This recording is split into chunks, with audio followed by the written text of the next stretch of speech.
చెప్పేవేమో శ్రీరంగ నీతులు, చేసేవేమో అక్రమ పనులు.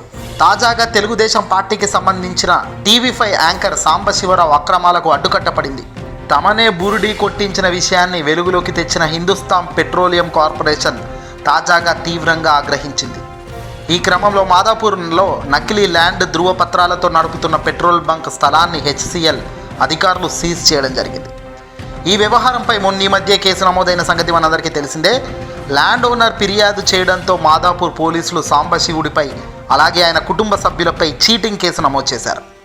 ₹1 పెట్టుబడి లేకుండా ఇటు భూమి యాజమానిని అటు హెచ్సిఎల్ను సాంబశివరావు కుటుంబం బురిడి కొట్టించారని ఇక్కడ క్లియర్గా తెలుస్తోంది. ల్యాండ్ ఓనర్కి తెలియకుండా బ్రోచరీ సంతకాలతో బ్యాంకు నడుపుతున్న విషయాన్ని హెచ్పిసిఎల్ గుర్తించింది. ఆక్రమిత ప్రాంతాన్ని ఖాళీ చేయాలి అంటూ చెప్పింది కూడా ఇటీవల.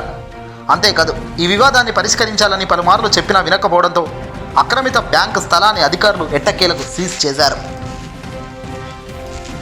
పచ్చ మీడియాలో భాగమైన టీవీ5 ద్వారా తరచుగా వివాదాస్పద వ్యాఖ్యలు చేసే ఈ సాంబశివరావు గారు ఈ కేసులో ప్రధాన అభియోగాలకు నమోదయ్యారు. సాంబశివరావుతో పాటు ఆయన కుటుంబ సభ్యులు తమను మోసం చేశారంటూ బాధితులు పోలీస్ స్టేషన్లో ఆశ్రయించారు.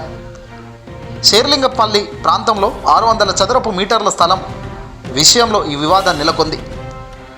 సాంబ కుటుంబ సభ్యులు హిందుస్థాన్ పెట్రోలియం కార్పొరేషన్తో లీజుకు ఇచ్చినట్లుగా ఒప్పందం చేసుకున్నారన్నది బాధ్యతల ఆరోపణ.